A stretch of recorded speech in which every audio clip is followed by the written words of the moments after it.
The Doll's House, Chapter 3. It was late autumn. How do dolls know when it is autumn? The same way that you do. They smell the London autumn smells of bonfires, of newly lit chimneys, of fog and leaves soaking in the wet. When they go out and see that Michaelmas daisies are out in the park and chrysanthemums are in the flower shops and violets have come back on the street flower sellers' trays, the grown-ups talk of the first winter colds and winter coats and the difficulties of central heating, and the children begin to think of parties and dancing classes and even Christmas. It was also, of course, much colder. It was cold in the shoeboxes in the colder weather.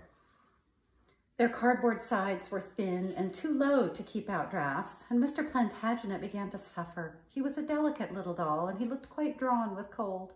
Emily was knitting Toddy a cloak in red wool. "I do wish she were knitting muffler or a little waistcoat for Mr. Plantagenet instead," said Toddy. She could go no further than wishing. Dolls cannot tell you anything, but often their wish is as strong as telling. Have you never felt a doll's wish? I am afraid Emily did not feel Toddy's. She finished the cloak and tried it on, and Toddy looked very well in it. Mr. Plantagenet remained cold, a little miserable, a little neglected, and draughty in the shoebox.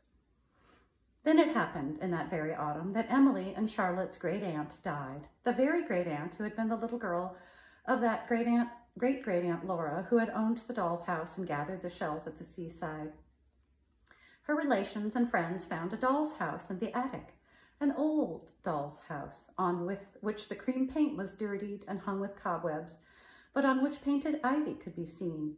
It had a green front door with a knocker and 6 steps going up to it, exactly as Toddy had described. "Fancy that being here," said the friends and relations. "What shall we do with it?" "It could be sold," they said. "It is really as good as new."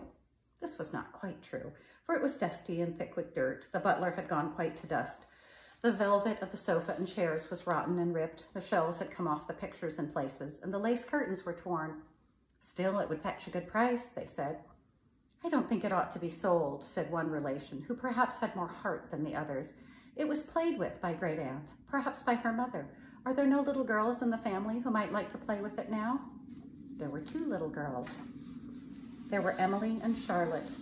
The letter came at breakfast when the Plantagenet family were on the hearthrug, where Charlotte had arranged them, pretending it was a park. When Mother read the letter, they listened with all their ears except Apple, whom Charlotte had incautiously put to play up on the fire irons. He was sliding dangerously near the dirty coals. Toddy was watching him from the corner of her eye. "Can we have it, Mother?" begged Emily and Charlotte. "Oh, can we?"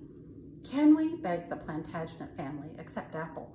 "You had better ask Father." "Can we, Father? Can we? Can we? Can we?" begged the Plantagenets. Apple was getting nearer and nearer to the coal.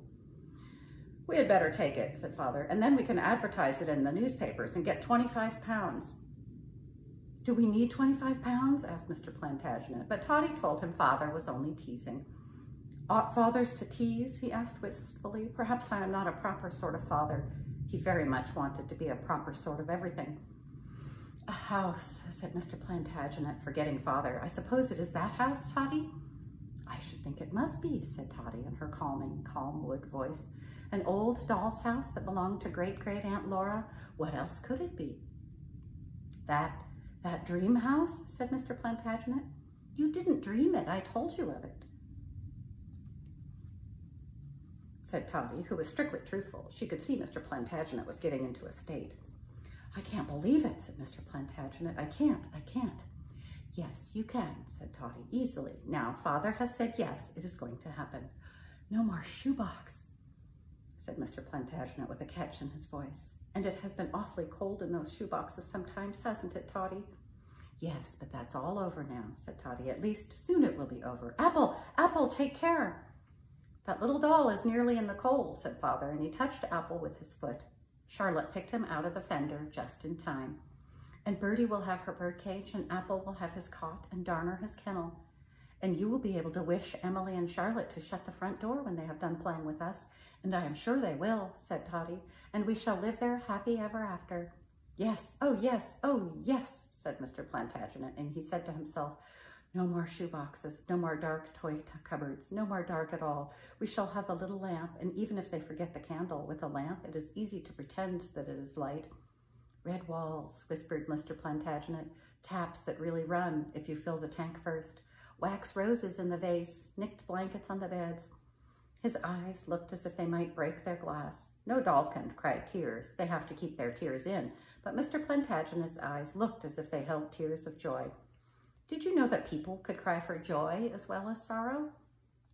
Happy ever after, said Mr. Plantagenet. Happy ever after, Toddy. As I told you, they had forgotten Marchpane. End of chapter 3.